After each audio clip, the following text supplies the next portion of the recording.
exactly 7 p.m. Yeah, the live commentary. Bremo, Mali, and the Blasters of Ghana, and Ebo. Say, and a young group standings in this city. Comoros and Kaoshe countries, Guyabi and Kaon for Monka, or Mune Lidi, or more 6 points from 2 games. Now it's a 100% record. Mali, Etosimienu, 4 points. Central African Republic, Etosimiensa, 4 points. Madagascar, Etoso, 9, 3 points. The Blasters of Ghana, Etosunum, 3 points. And a Chad, Echa to Omundi points. Bia. Na Blasters are copium, Ewo Mali, Dada, Obeka, Nano Tuesday, and na Omo Etu, Efri, and Nanra. Press conference, a basono. Coach, Otuado, Ekasai, or say, we are ready for the Mali game. Surely, I think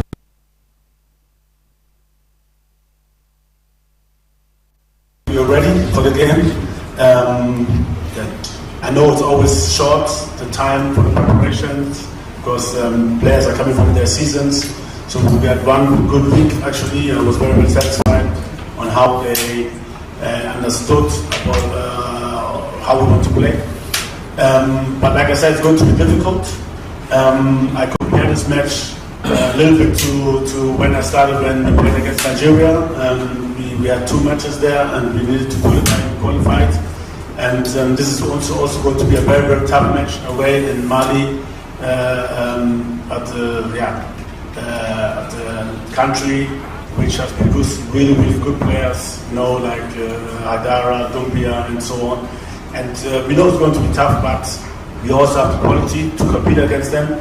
Although, we didn't have a good AFCON, I think we are 20 points or even more above them in the FIFA World Rank list.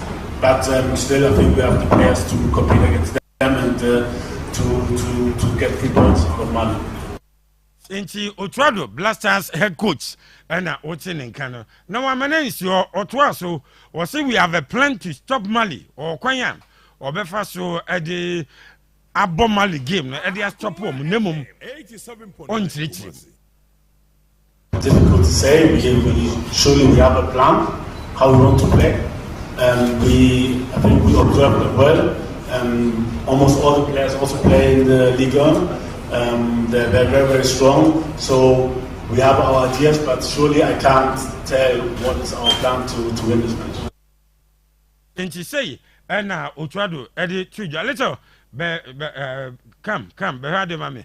Now, after Yantuasu and for Otuado, Esa Ekasai, or see, and you may give me a year boy, dear. We must win. Now, Trace, my name is Papano. Also, we are ready. We have a plan. As Otuado of him, Anna. Sir, I was just Otuado knew him there or need you be idea or maybe or ten. That's his responsibility. He ought to get that confidence and that vim. And said I'm a kind, and Juma also a steady team, no. It's unimomo. It's on a plan. Now his plan is to stop their best so that he can play his game. And I think a coach with a lot of confidence, and I like it. I like the confidence of Otuado. As I said in the intro, while learning was Suya Jumano, Omisua be at the account. But where he is now, I think he's able to gather a lot of information based on the Jumano as Obia or scouting. Two teams were scouting and conforming team now, or Mali for information, baby. But you be information about opponent to be another manner. As to say or devise a strategy, a system to go there, beat them, and so another thing. But I like the way he's talking. I like the fact that Unim Timono was shit him. And when we get into the preview of the game, I started to say a preview game. I'll use some factors. I'll check the Malian team and tell you. And you maybe I am very likely it's a game now. Game. When we come to previewing the game and previewing the match, we'll do that discussion and we will get there. Okay, we'll try to say to us, or say, maybe voice, or say, we must win tonight. We must win tonight. Emunchemu, Madame Thomas Chepati, I see or no, and Agent as captain, Ediama Blasters, no, see, Minim Nano or Moko kind team near young, Amas a Ravis derby, 1 penny. Partey's team no young, but Ombe rely on his experience and the experience of other senior players. No, na omo edi akọ points. Adiama the Blasters of Ghana. Team no yet stronger, but before we come to the main discussion, team no a week. And I say young said the relative. I don't want us to go back. We've done that discussion. I don't want to go there. But so the Madrid team will be because a young team. 700 Vinicius at 23, Rodrigo at 23, Bellingham at 20, Adagula at 19.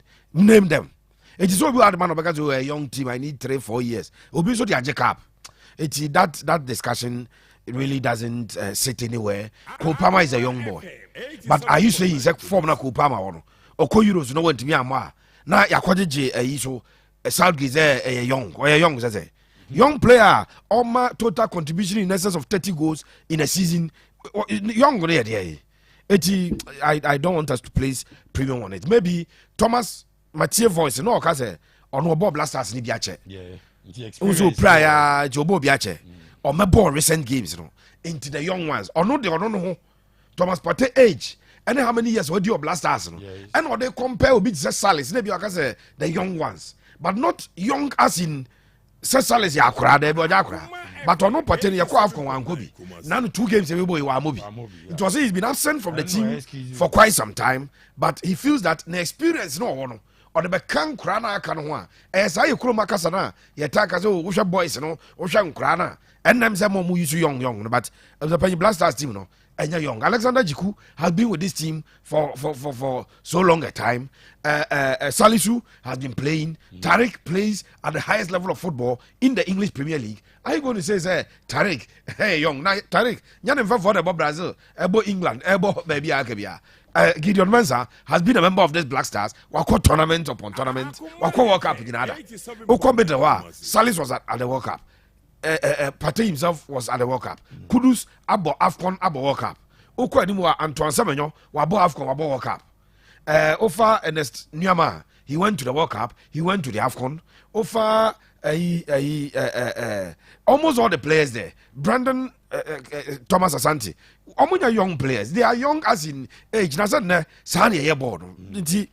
discussion really, I think that it has no place. Yes, Partey feels that he is a player on one bar change or more mobile for young players. I just say Kotoko has you look at teams. I'm going to play free Division 1 performance with Yatongra. Obi Division 1 or Chamombo Premier League review. I just want to craft in Wajano and number Premier League. We are not really a young team. Yes, we are young and in constructing a team. You need team. No one's here, Bobby. And the mistakes that FAW or my when we knew that Otoado has said he will not continue with us. Near this call World Cup. If we are in your coach from 2021, also more consistent with us. Say you're 2024. That coach and quarter team 3 years. Say who the ins and outs, who all the players, what they can do, what he needs to improve, and Kiakwe. I know to us. The good thing is that only boys Sabia Jumada into or more animal. I don't want Sabia Jumada, but this is not a young team. I don't want us to focus on young at this point in time. Okay, Pepe, but younger game no mankasa ni game no baso enyimre 7 p.m. Yeah, the live commentary baso she game no man nano what the lineup coach kra anya the lineup what the betudwa san lineup here what the buy confirmation aba say netie game nankasa ye kone sen wo hwe mali for no plans or strategy ni ade a enyimre Akuma FM 87.9 Kumasi. Game no and some our home. World Cup qualifiers are boy group I. And become once a group I. In this group I, Mali our 1 win and a draw. 1 win and a draw. So 4 points. 4 points. Ghana our 1 win and a defeat. With 3 points. 3 points. Ghana are a point behind Mali in terms of points build up, but in terms of position, Ghana are 5th and Mali are 2nd in the group. But in terms of points, there Ghana are just 1 point behind Mali. I don't know. Akuma FM 87.9 Kumasi. Yes sir. O check Mali for now. On say a group review. Utiminya GDB na kuroma ni nyina nipa nyina nya gidie bi sa gidie say this is the time esa Mali ekwa World Cup no. If you go to the streets of Bamako, that is what they are saying. Wow. They feel that Comoros will not be the match for them. It's a group no. Baby Mali for a fear country omo dey respect e man say ono na betima stumbling block e dia momo no e Ghana. Then the analysis is that the Black Stars are not performing in recent times. The Malians feel there's a golden opportunity for them to go to the World Cup for the first time. I'm going to World Cup that. Ghana ko 4 group na no. Team bien wa ko World Cup ni apart from Ghana. Ghana ko 4. Mali nko bi da, Comoros nko bi da, Chad nko bi da, Madagascar nko bi da, Central African Republic nko bi da. But the Malians have that belief, say, this is the time for the Eagles of Mali to fly to the World Cup. The belief on one say Comoros ain't sound World Cup. But Ghana na or your favorite that's Sanansi. And when you deal with the Black Stars, you have dealt with the group. That is their belief. 87.9. And I'm saying, I believe no. Almost like when we played at the recent AFCON. Okay. No, I'm sure how Ghana struggled to play Egypt. Ghana struggled to play Mozambique. Almost sure and the fantastic run number in AFCON. It gave them a lot of hope. Wow. I'm saying Mali team no AFCON only 5 points. It's just a group no be answer no. Okay. A win top your group. Draws. And we proceed Ecosia Burkina Faso a round of 16. And Obi Osha game ni Bibiano Mali versus Burkina Faso. It was a good game. The Malians dominated play from the blast of the referee whistle. Yeah, Bob President Chase. I'm dominating anyway. And we need that game no. And I'm going Ivory Coast. So game no Ivory Coast. Boys okay, they took the lead. When they took that lead, Ivory Coast Baba take a extra time. At a point, the Malians unfortunately lost it. They thought that the system was against them. Yeah. As you perceive, setting up the CCA, if they had kept their composure, they had kept to their game plan, if they had remained calm, Ivory Coast no more suffer under the hands of Mali because Mali were the better team until Sir Abuforo ever set in. Ama Omo Elusu game. So there's the background to the Malian team that we have here in the Combo War. Okay. Again, young fan to just say, I'm playing Mali for the year 2002. Omo unbeaten home soil since March 2002. Obiansha Omo Muvie. At home. So on a ball. Now born a boss I was start 26 March Stadium. So mo bo game or 26 March Stadium in Bamako. I'm since March 2022 Obiantimi Angwasha Omo. Wow. And spanning over a period of 7 games. Omo about 7 games in that period. Omo end so fast I defeat no. So that is it. Again. I'm Omo a team now. The last time Omo Elusu game, yes, I defeat na Ivory Coast at the Baomono. That is the last time Omo Elusu game. Ivory Coast defeat is the last time they lost. Wow. So we are not going to play against a team. And I'm saying they have confidence. Say in this group they ought to qualify and Omo first ever World Cup. Omo Kobi. Kaisa Ghana 2006 Ghana ni bia GDA say. Ghana and South Africa group room, you South Africa qualify. Say Gideon Okomali Kromwa, a be on the Yamano. 87.9. Yes, almost say Gideon. Now, I'm saying Mali team, no main fun say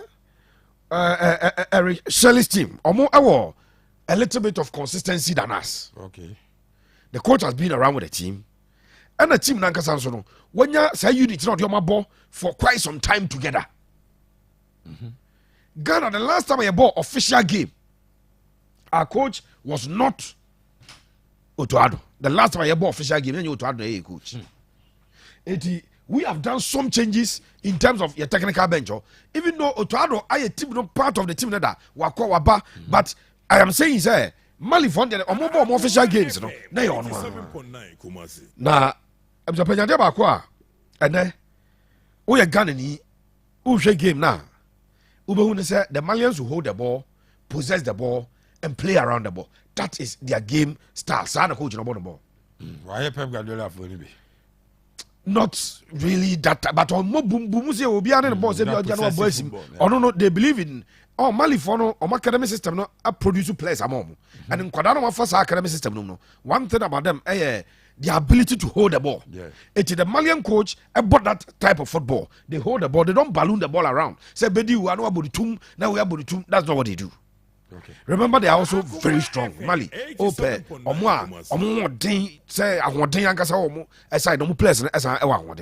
So they will go into the game, try as much as possible to hold up play, try as much as possible to exchange passes and play Ghana out of position. No matter try some measure. That is how Omo Ebe game.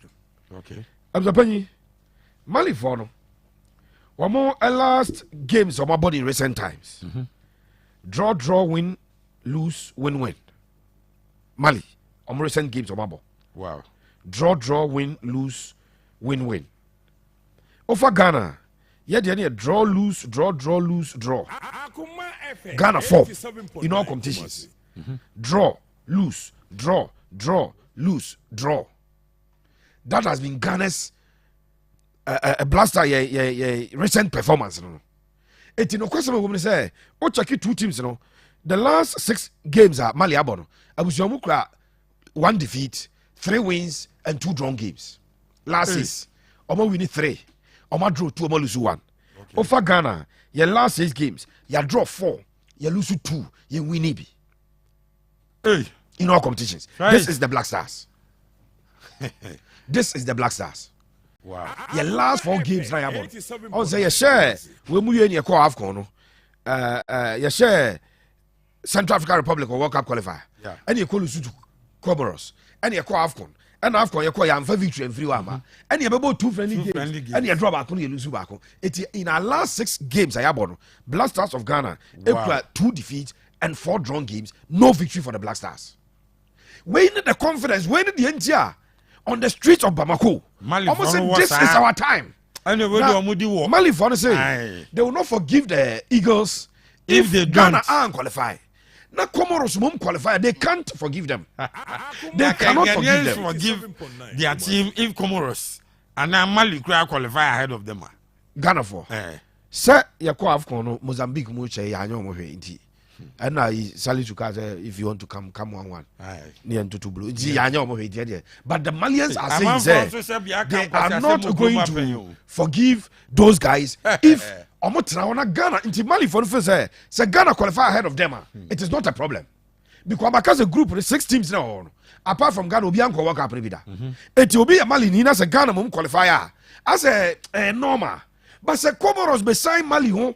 I qualify as a Ghana in Timia. They say they won't forgive them. And I agree with them. Sure. You cannot sit down now. Ghana now, or the top boy in the group, Ramban Bray.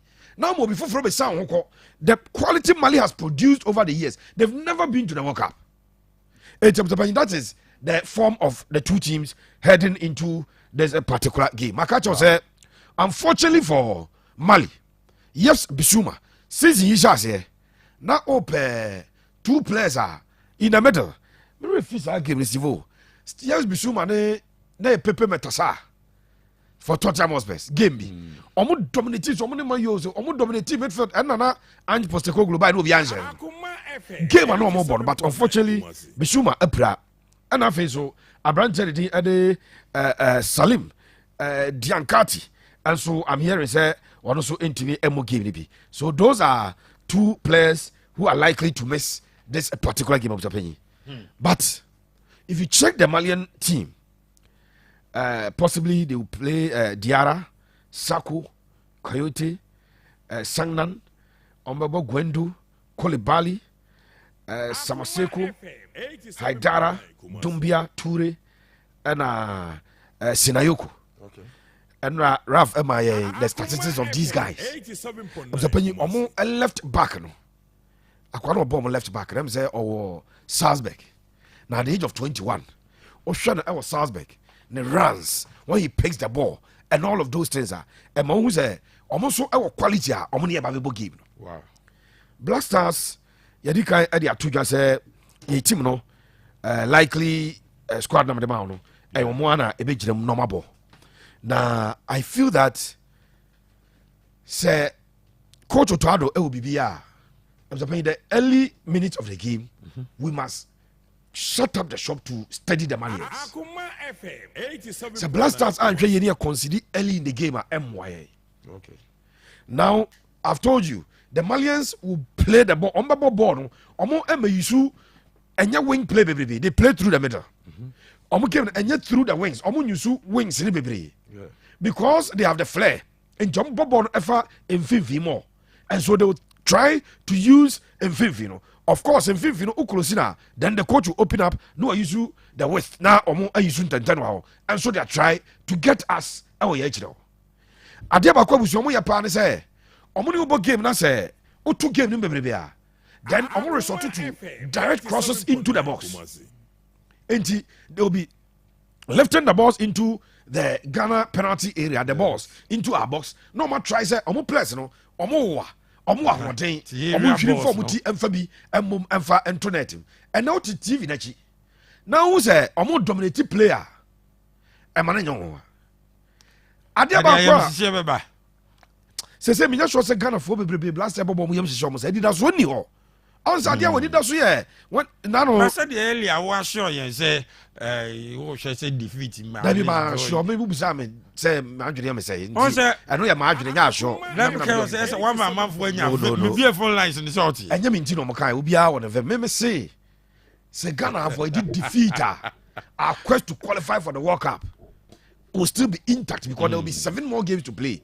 And the fact that even when you lose to Mali, any Comoros are the big boys in the group it's a problem. Say Chad show in Krum, Central African Republic show in Krum, Madagascar shower, you are dropping points to Omwa, eventually they will not be qualified. And that's the analysis. And Vim say there be Mobina. But the reality on the ground, I don't know the 2 German. Yes, sir. And that's almost 87.9 Ghana born opponent by so now Tizigio. Now Tizigi my pass a Mali player now no pair my shows Sana coach in a born. The born is all my pass and funny nano. The born said they will pass from the back. And she said, "Oh, can it? There's a coach." I said, "That says, Lord, training nine local No, I general show. You see the Biaman City goalkeeper no Bobby near Jenny Ashen. Chelsea goalkeeper no Bobby near Jenny Ashen. Manono ya Bobby near Jenny Ashen. I am conscientizing Ghanaians. Say, so who's here? Bobo no say, born him a dear Tizi. You know about tum. Nyazano to Ado. I don't know. Otuado, we will play from the back. We will expand the games. Goalkeeper and Chebona. Or 4 and 5 maybe Mujina. No 2 and 3 Gideon Mensa. And a Tarek Lante baby Mujina. On my bonum cause and to some you being pre-born. Nyasano to Ado Yeditino. Oba Pasama Tarek at the Baba, one of the centre backs, ever located central midfielders. Near Omonitum. And Tim Fancho teams are born here. Who's there? I tell you, Jabon, which now Ukasa TV, the Jabakasache. I am more modest, coach in Nadia. I'm going for Binano, my 9 stretch. And as a rough, I'm people good. Nice, I hope I say body to somebody to not as about. There be by somebody now. But of course, I'm saying that is the style of play. Meaning, can't say Bobia or Biba or Swabba. But the style of play, I want to establish for the listeners to understand that the style of play of Otuado, and you boom, they will play from the back. And playing from the back, you need your goalkeeper to be one of them. He needs to stay calm. Bonnie did in Anwa. I'm the penny, I dare cry in your crown. When you want to play possessive football, now goalkeeper Bosima, there be a pressure about. Someone who I know almost Areba. Oh boy, I know Modeba. Ghana, you need a typical centre forwarder to say, Asamoah. Oh boy, one player up top. No one bonus Samojan and watch a ball. No hold up, no they invited the offensive midfielders. You need to be with him to say. And then came over to Asamoah number 9. He is not a typical number 9. On yet the Didier Drogba, the Costa. Diego Costa number 9. No, 3 defenders are prayer boy Jiraso and Yanubia. We are not going to be playing the boom boom balls. Adiaba could say, and coach expect to say Thomas Partey will be breaking the channels for him. Okay. Say Salis Ekrabo or Jemu de Mat Thomasa. The expectation is that Thomas Partey have the intelligence to play in between the lines. 87.9 Kumasi. Eti Thomas ever exchange passes with born I ever what I'm saying. Yajiboni ya kwa yanima. Uba was a Gideon Mensah as left back and a Tarek as right back. Ombe move yaba abe come midfield no.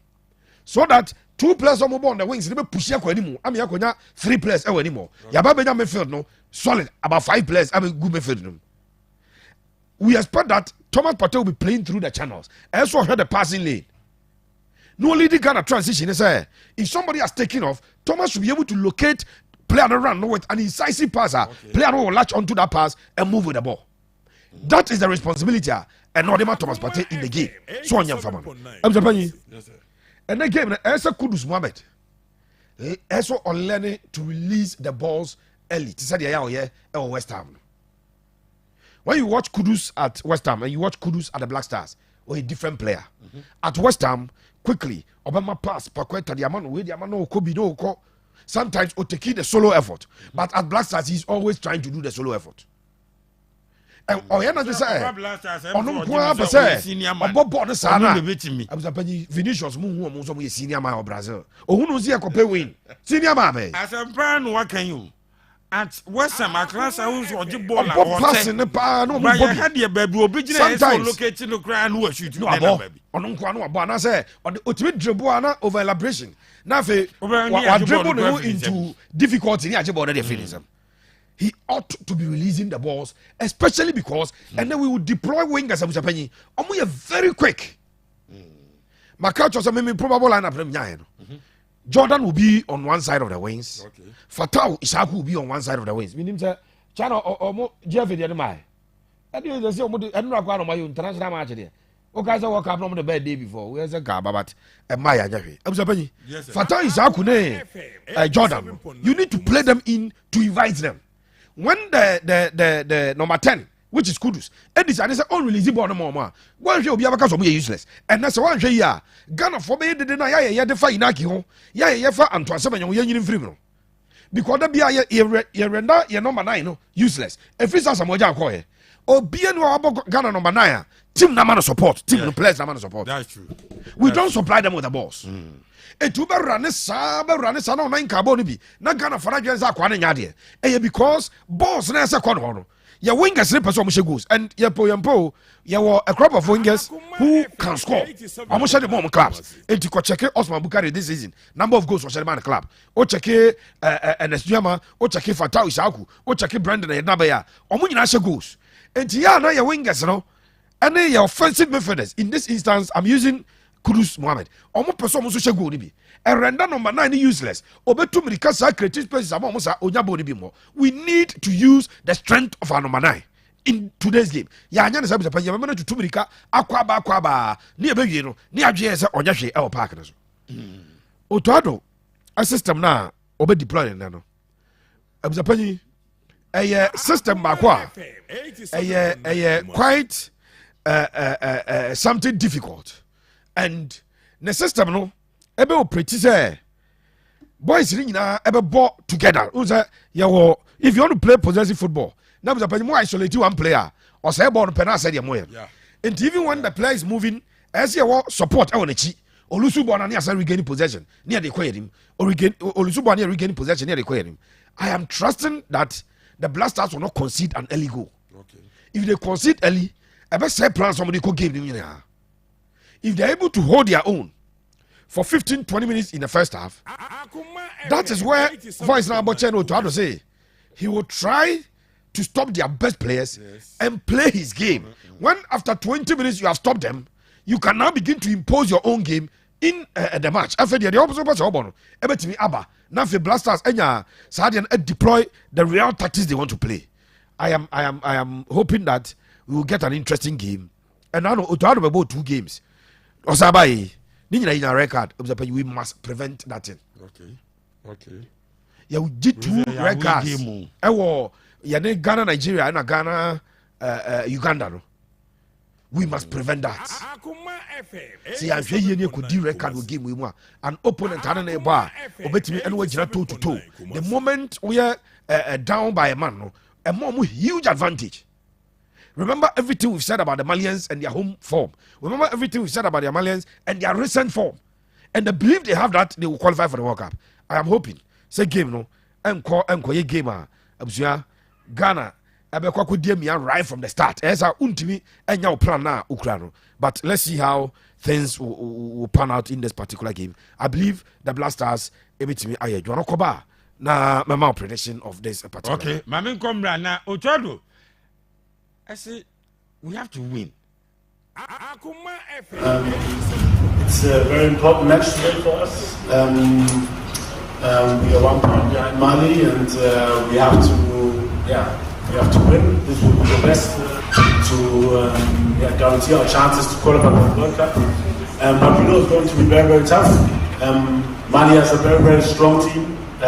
They showed recently in their games against Nigeria or Cote d'Ivoire how really good they are. They have a lot of young talents in their teams, and in the FIFA World Round list they are above us. So Mali is a great team. It's very, very difficult for us to beat them, but we have to try. They're 1 point above us, and we have a good team as well. In the FIFA World Round list they are above us. So this shows how good and competitive they are. They showed in the last game against Nigeria how good they are. And also even at AFCON when they played against Ivory Coast, they're very, very unlucky. So for us it's a very, very strong team. But we have the possibility to still beat them. We also have a strong team and it's going to be an equal match. Yes, inchi Ochodo nesem na tie party some more okay no. Okay, young and then on Blasters some he's been absent for the Yinchi Thomas Day party. Yeah, I think I've been out for a while. I know, but I came back during the season, to finish, and I've played a lot of games for the national team. I know how we have to play. I know the system that the coach wants, and I think with the experience I have, I'll be able, to get the team together and also to lead the young players who are coming in to be able to get in quite easily. Inchi our film kakra was band Seraph none no any abrese obi akoka young omunya young bia but as a young no omu use about the young share ne game na Seraph mama say influ so game no bas 7 p.m. yeah the live commentary no ebeba Mali versus Ghana. Group I, Comoros first 6 points, Mali second 4 points, Central African Republic third 4 points, Madagascar fourth 4 points, Blasters of Ghana fifth 3 points, and a Chad any points bia Ghana enyumrei Seraph. I hope is any my bekoye. Oh, I don't know univem. Sudan elidi. Univem wala. As our match will be Sudan lead Mauritania by 2-0. That's a Kwesiapia. No cat.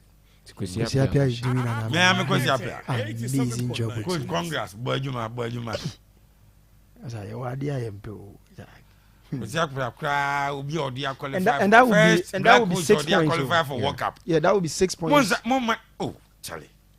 That would be 6 points because Kwesiapia lead Sudan 50 minutes of game played 2-0. Nanka 2-0 time na Ghana lead and this is Sudan. Sudan na Kwesiapia. And the interesting thing about Sudan is it's not as if some about active football for 1 year. Two major clubs Merrick and Ahla. I feel no ma patch or Mauritania for a show league in himself next season. Such a country.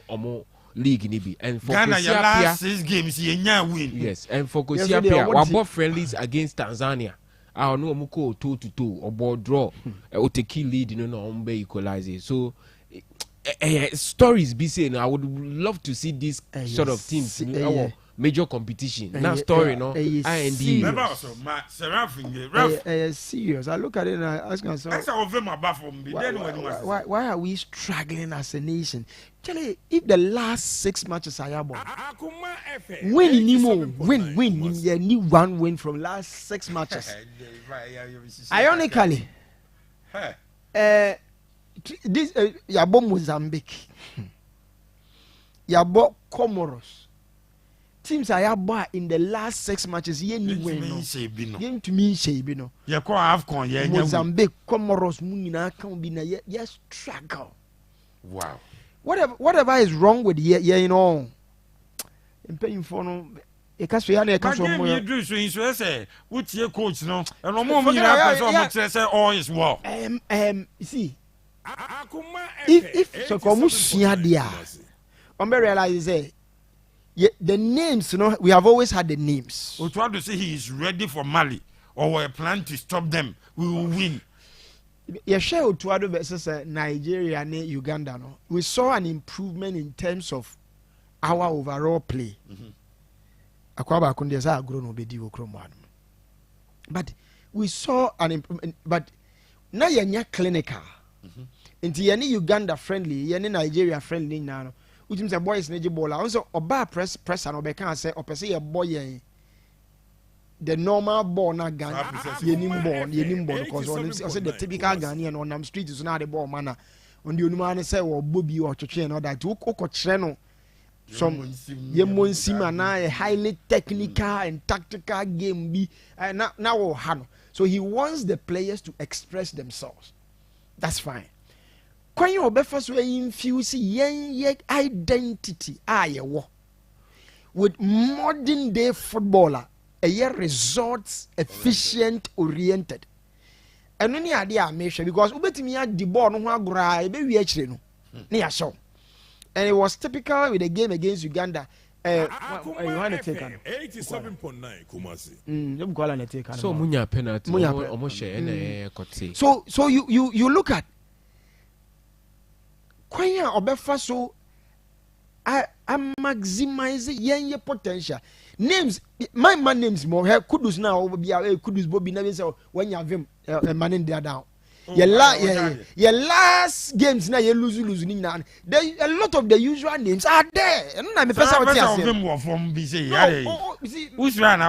No, me pesa unya an idea about how are you falling as a nation. Into your last game your boy and you lose it to I mean Nigeria game ni Mozambique game ni but yen Mozambique game na your boy no okay yen to me answer Mozambique you keep an didn't say ko so no share game line up your parody on that particular day and it gives you an idea of say memma your names are your parody we as a team we are not there. Yabo Kudus. And there's a Kudus Birama, the same Kudus ye. Yabo Semenyo, Ujinama onwa, Yabo Jordan are you, Ujinama onwa, Yabo Samet and Ujinama onwa, Yabo Jiku, Yabo Salis, Yabo Gideon Mensa, Yabo Odoy. Say the only a year pencil available and Ashimeru nya available and Obia Ofori. Inti the usual names na near boy say Yawa DB Wayam. When we hear the names, then we are forced to think, oh, then we are Ghana. Opinion. And my Ghana names, and my pattern names, Kudus, Dini, yeah, you are more. As a team, they have fallen flat. Wow. They are falling flat. And there's no team, your team, individual, no, and you could see 87.9 Kumasi. Almost like a passion. I may expect you to Utuado. Boys, team there's no passion to kill themselves for Ghana. No desire. And you lose the game, no. And boys need truly wo games no. You we born now, any boys na ni bricochet almost say mumra no. Almost ka say almost mon popa mumra one. Boys need passion be how no almost can go asem the church. There's no passion, there's no zeal. If Otuado wants to win him. Tell me you know. I will work on getting the commitment of players. When you the commitment of these talented players, you man why about 70%. Tactics near Diana Betrom no. We are singing our tactics.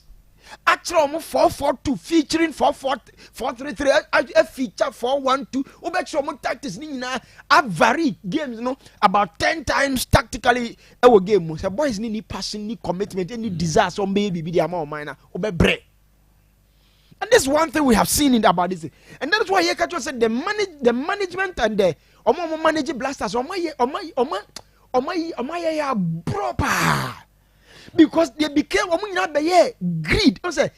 Say greed a shawma. 87.9 greed Any any greed kra nya ni no greed nya ni bre greed ye eh pesa minkum nya ye kasa wo ye greed a and greed adufuru pe greed nya pesa greed adufuru pe Still ampa wona otitwi bra uko heroes international me yes na me kire twi wo me kire na me kire je twi twi heroes international ashtown here you know I'm sure now the language benefit me twi pa me na me multi talented me kire mu twi me kire mu twi am kire mass esa kire twi mass master what kire the child here am ka am sure because me yeah greedy there oh greedy there free saade enya ba otirima de bia de wodwini bia ye kwaya e be fa so enya ska kwaya e be fa so enya kwaya be fa until you forget that your team was declining and the focus was on appearance fee winning bonus it was because appearance fee winning bonus say a perform whatever they ask for they will get it yes and the other thing is yeah agreed and to make sure said the handless I agreed and it cuts across the ministry so the ordinary Ghanaian including opposition including blasters including amount for rejection and this opposition omo na debate omo na na omo kabi eduru ma after speaker of parliament in Crawford omo pe bia omo mfa mo omo nkobo na ba bensi yemfa de omo pe yemfa mo omo nkobo. So for me as a nation, and NDC did it, MPP did it. Under them, football people they are so money conscious. Oh no. It benefits. Adie bia enya. Adie bia enya. Mpenyufo pese interested in continuing. It benefits them so much. They are not prepared to change the system. It was only Neil and 10 credit to him and a try so baby. I'm not crying. No cry the as a person and as a one person. Then the system was fighting him. And as a nation, each player $100,000. On way be on $300,000.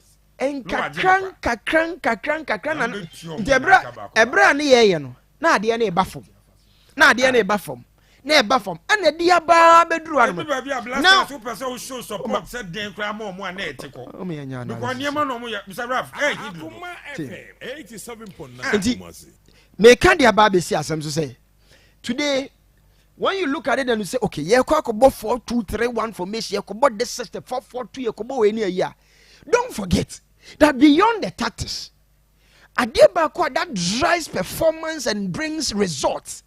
A desire, passion. You see a kind of. And the Mali for regular Mali for the near thing into Kaya Yenu Comoros. If you've forgotten, the Comoros were your mother say, Bra, Omunya blast out Momun free park, and so bra Omunya 3 points in free on. Yabba, but for want of time, you concentrate on in the game. Watch your blasters in some way, ACC or more Nina Niade. And you may say, Raf, what's the saying? Mali Blasters. The last game, Mali game, almost say, I'm using a typical scenario, almost say Nigeria 2-0 war. Nigeria, but almost 2-0 some friendly be on my boy. Omo ebo Dumbia boy go, Scenario Kubo go, and a Turi go. In the middle parody, Haidara, Samaseko, and then Kolibali. Very solid team. I see them once again going with a 4-3-3 for a 4-3-3 formation. What that means is with a 4-3-3, Gindo ne Traore no ebe operated to be able to support middle until omo kwa anymore. Now say Mfimfi na 5 or more defender na Mfimfi. So they would come at us and then ya the omo back defend because they would omenya go mind you. South Central African Republic draw na Mali boy no. A yes big setback to them. Because South Central African Republic them maybe yes sure say omo no yes him for hanu. Timani yes omo no. Yeah say Madagascar. To Central African Republic Monday omo ba hanu. Yeah we can get results. Mali needs results out of Ghana because it looks like teams now the usual suspect Comoros trying and then the Mali themselves maybe a Ghana. And you know, sa head to head we know Comoros for not saying yes we have a date with Comoros. So Mali for say not just someone be determine the group the Central African Republic, Madagascar, and these results you get from these ones and a bit determine what you go through. My feeling is that it's a new beginning for the Black Stars. Okay. So Otto enim coaching na also by now who said the psyche of our players is problematic. And the back up we working on the mentality of our players.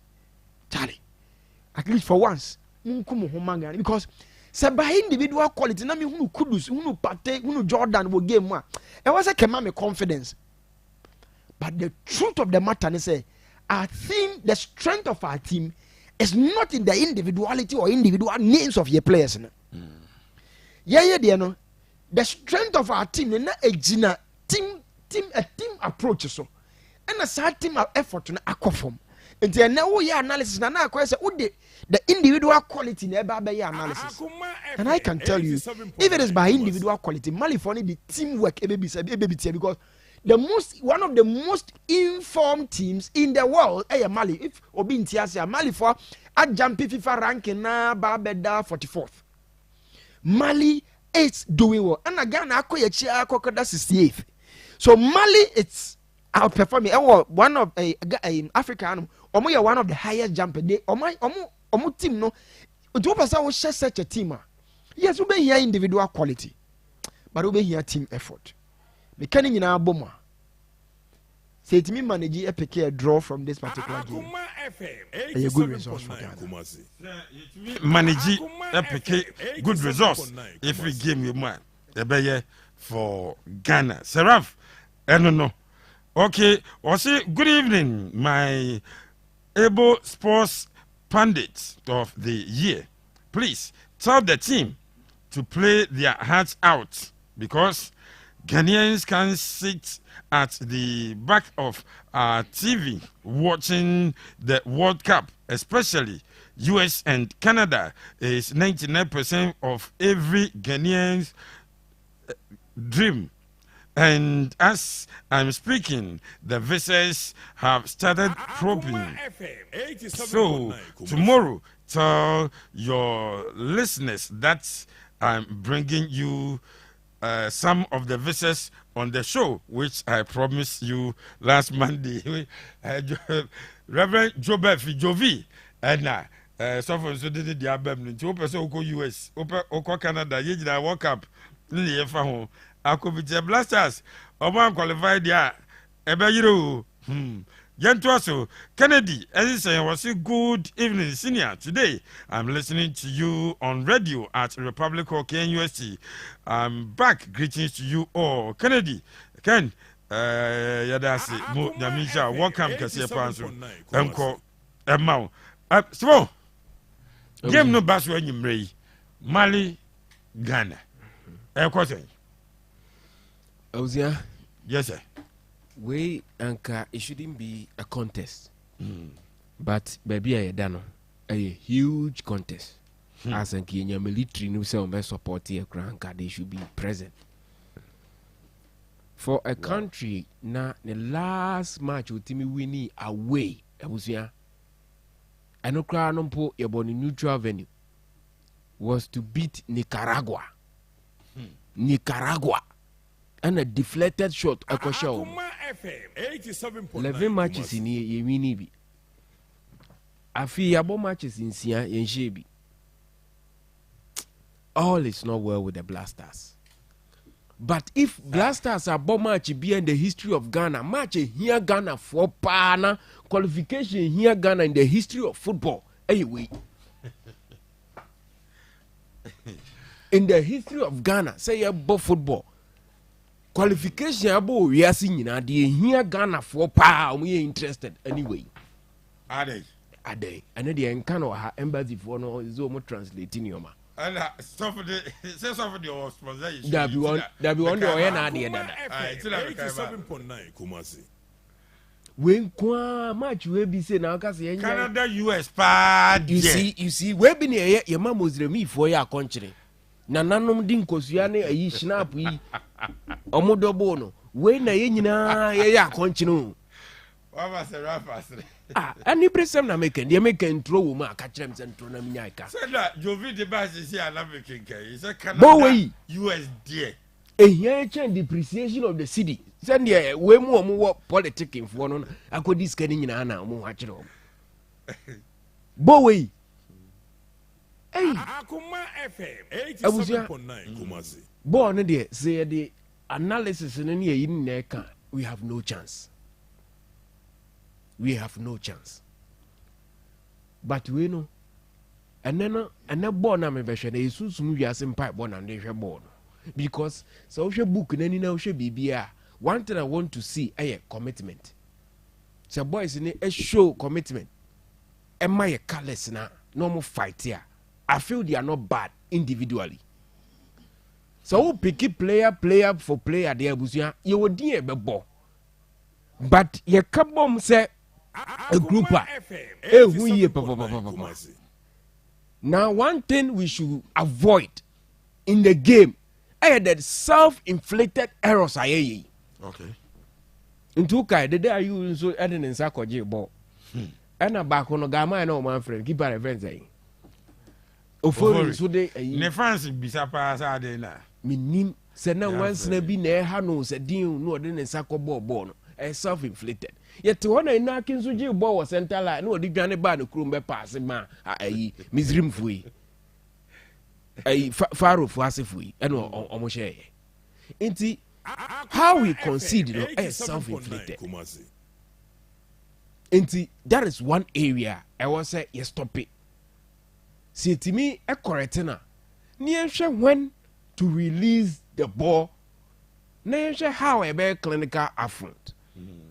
Because I want to say semenyon ni no muko Europe na. Mama je di same say Europe for no mo mbobo no masa pa. Ko kroma no mo ba sa na attack wo no ntimi hye. But today I was say sesa nuemam. Otuado 2 games our boy no abusia ye nyina ji brehwe bi. There were some positives, but not convincing. 87.9 Kumasi. There were positives in those 2 games, I boy, but not convincing. But this is a game that we need our stars to be at their brilliant best to pick the maximum point, at least a draw. Because me a player and I'm what Blasters camper game we made a buffon a because it will be an insult to say Ghana will group with Chad, Central African Republic, Comoros Island. No more leading Ghana in a group. You have to be angry. It is a boys in it is sad determination game. We have players at any point in time. Omubetimi a change game no. Otwa started very well. Waja the day ewo baby. Mame she say ne lineup we abeye the infused lineup and now say he's been the man on of his worst. Oh, send the team the oil obeka say we name you obeka say look at cry no more yes or nyɛ but when Vinces or no one I abusia meje brashe bo we pa we need to win. Where stadium or since all kakra. Oh, okay. Akuma FM. Game no bass enyumre ya na game no bass. But 26 man stadium ho Bamako in Malia be here man for asase ya. Johnny Wakuma 87. We live pictures from the stadium. Yankwa ni betimi dia ma wo twa ebo a jawajo na woko yankwa ni betimi de sa pictures we am. Nti abusua a crucial game. 6 games Ghana win bi. Papa record way nanka wasa Seychelles Island ne Liberia ne Djibouti mu ne kuta sa record no.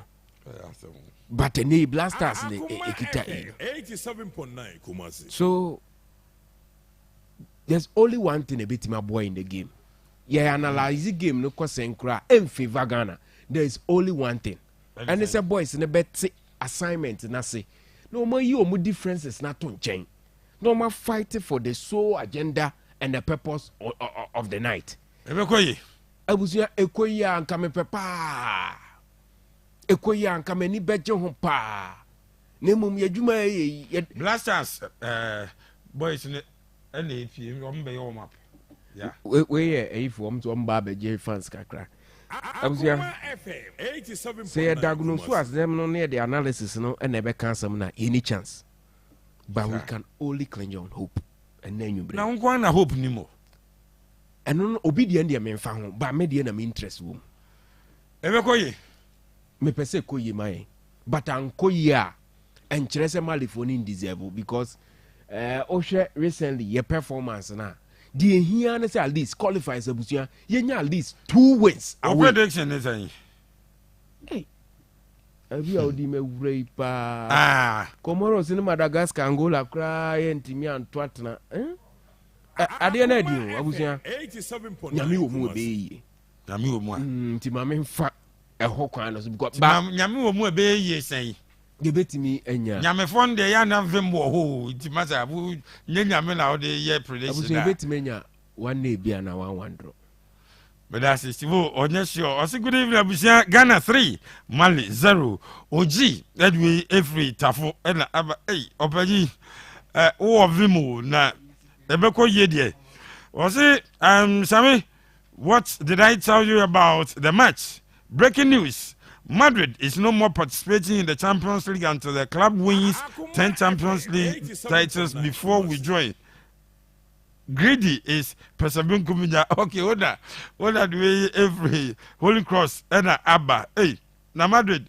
Senka Perez say, was it good evening, boss? The show is live now at Dinkrakrum, one village called One Day Village. Indeed, you seniors are indeed super and brilliant in sports. Please send my greetings to my wife, Habiba Tuaruna.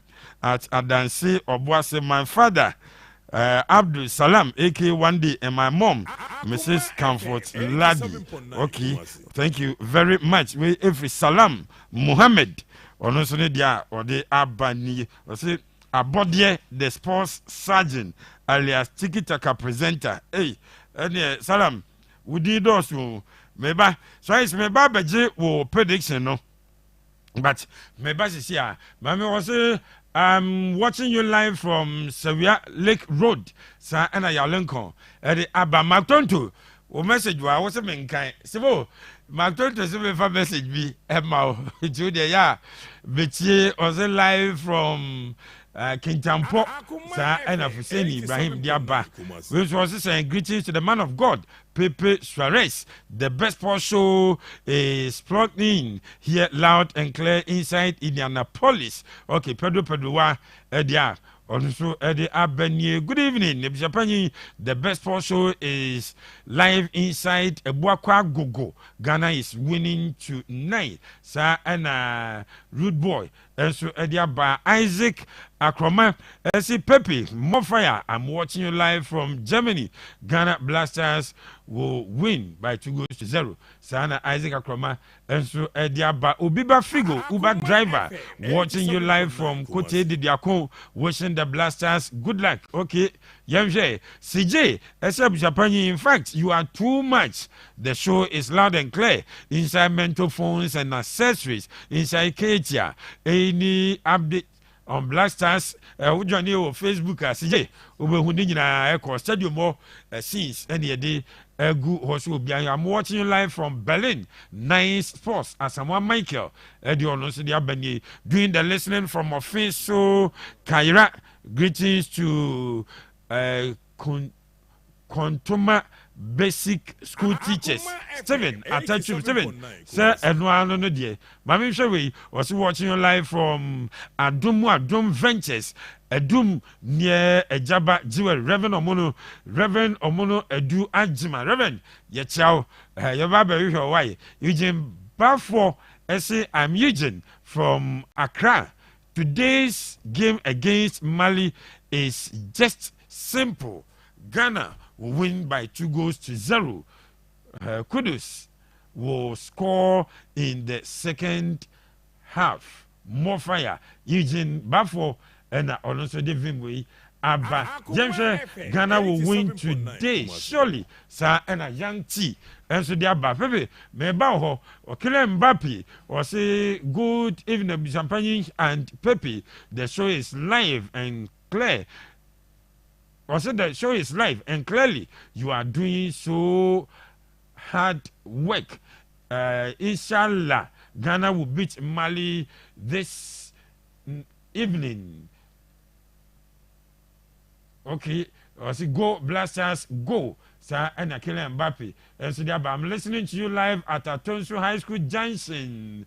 Good show. God richly bless you all. Any Collins, any Yaton Country, say Bibi good evening. Watching you live from Esase Shadrach Ofori. Blasters will lose.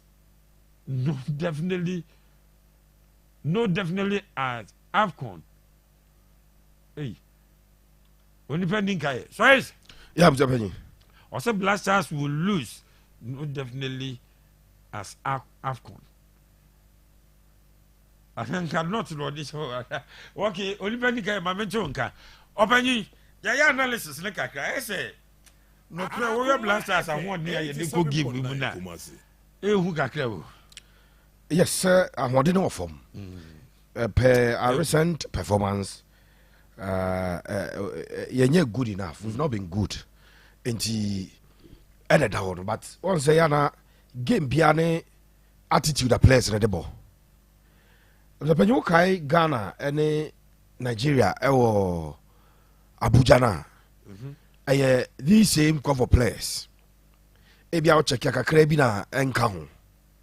But on that day, Obiahu Jojo Walcott say on my a typical Peter Check performance, on my Tibu Kotoa performance in post.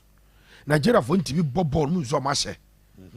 He took that penalty at William Trosticon. A boy no the taker, if 1-1 Nagana, there we go rule. I qualified the game piano. Yana boys, no, I want the body a different. When these Blasters players are more expected BB at the Omonima. Okay, Ghana ne South Korea 2022 FIFA World Cup. No man will say you lose your first game. Your second game now lose Kofi. And we saw I want the ball game no South Korea. Yana Yan Blasters adia mempewo no. Said they always wait and near the ansana or what turning up at the positive results be at the aba. I'm expecting them to stand toe to toe with the Malians. Makacho said 10 games and will be able. Ghana Yabumi, okay. You have 3 points. Group, no. I can sit here and say, said you will win group of only more than 25 points. And if we target our points at home, I know you 15 points. You're getting now. Near target away. Say you better win our Chad. You better win our Madagascar. You better win our Central African Republic. So we need a drawn game here. That is going to give us 10 points. 3 plus 1 will give us 10 points. And that will give us 25. When at 25 points, group winner, you will be the group winner. Yes. And you proceed to the World Cup. And no question, Pan said, we need the Black Stars to turn up and turn up very well. On our Facebook page now, we a Black Stars team, no, as a free hotel, the Radisson Collection Hotel. Ediomonia Chim 26 March Stadium. So this is the Black Stars of Ghana. Omo a free hotel hall. Na omo aquafro timbers. Na timbers at the Omako Stadium. They are in buoyant mood. Ocho money. Actually, be out to the boys, no. And we are hoping that the penny any brand but translate our field. No, so we are hoping, sir, and what dear, what the best game, no, ever reflect our game nankasa out the field of play, so that Ghana for Omunia want to saw Black Stars. Not because they don't like somebody in the Blasters, but because Blasters are enough to give them the confidence. Ghana for ever started any confidence. No, and the penny say per the shadow no game we ekoye Ghana. Now the next game on Thursday, which gate fees ababonti. I think the minimum is about 30 cedis, 50. 70, 100, 150. If you get our results, then Ghana win and draw point now. We'll have 7 points in the group because I know Ghana ever share Central African Republic, so that will give 3 points. And if you don't lose today, then you are still in contest our group, and that will help Ghana. Your chances are I know. Say game it wouldn't come easy. My conscientizing uti TV bono. Afa obi na say goalkeeper no ebesi bebrebe wom, you cannot give up at that time because and a ball no ebeye we are going to play a game. Yeah, perceive BM. You take chances. You take the game to them. They will take the game to us. It's a big game of chances at both halves. The obey taking the chances. I'm the penny there. Obey openings. The only selfish the players no enquire some inquire and person shall go near Bobby. Men and person trendy you may. Men and person do channel panel bagana or many Bobby. So if that doesn't become the case, now you're both for ourselves. You're BM at the mind on your book game now. I'm the penny a drawn game for Ghana. And something that beyond us. See at the end, the amount instances. Nigeria now is qualify for World Cup 2022 World Cup. Ni anyadi enjemo. So mu ya draw you. Yes, we got the qualification ticket. Ni anya better than them. Because we both player to player. Sa Nigeria team no mo ba AFCON ya, on be lose final. Sa Nigeria team na dey na chese better than them. But dano something they beat you. I'm gonna say in the 2 legs, Ghana it showed determination, sure. The zeal, the willingness. You know, now we're side at the China Nigerians. We need that attitude today in the game. We need the Black Stars to form that attitude in the game today. And if we are able to do that, then a bit propel the Stars amomo akomonim in the game. I'm saying game no. What prediction is saying? Game no. I'm saying. A drawn game. And yeah, bad cry game. No say game no end in a draw. Scoring and I go less. No, I see a scoring drawn game. Okay. But yeah, I hear you say 2-1. But I see Ghana will score. They will score. If we are able to defend very well and apply a lot of energy in the game, we are able to hold out for a draw. But just how much 2-1 a game. I see goals in it because Obian could defend. The 2 teams are more tum a judge Obia be mabo and Ubiamabo no so be mabo. No Bia a bo the SO bar. It is a game that me expect to say goals in Ghana getting a goal and out of the picture. But 2 goals beats me about as a selfless play. As a year Juma Ama Busapenny, Yadiama Raf, Yadiama Stivo. And that teamwork, you know, sir, synergy no park no so in marketing. Who's a massive for the almost 2+2, 4. Marketing is 2+2, 6. One day synergy. Synergy they say, oh dear, I want them all yabro the unquabity so. Maybe yabro the unquabity so. It's individual. Yeah, there will be an extra product now come to bear. It is a blasters, no, a bonus, no at the synergy the bar, or be I so or yeah, Juma Mania. You will finish this game, and I think the hope for Ghanaians. So Ghana for Ubia 4 lines and said, yeah, Ghana for this OGD. Abraja Bakwade was it. Would the Munyan US go pay you back? Said it, Nippon to OGD is a Ombasobo quarter. I think the Blasters, this is the best reward they can give ordinary Ghanaians. Yeah, qualification. Quite a first of visa and fire. None be changing was a Odia visa and Jamaica Dian. Because matches will be able to be a country be about. Maybe I US for non farmer, maybe a Canada farmer. But Jamaica Diana. Ghana gave you about the US. Oh, quite heavy because I'm heavy. What to take it now? Oh, try to ya, Ufriwa. Now, Canada. No, I could Canada. It's at least over 3 matches in about for Mexico never because Canada and America will be on Blasters should do the. I say good evening, my brother. I'm listening to you live on my phone in a car from Mampon to Kumasi. Wow, selfishness is Pesamin Kuminya. Okay. Sana Sam Mampon NCC and NCC. Okay, Sammy, I branch we within now. Don't send a message.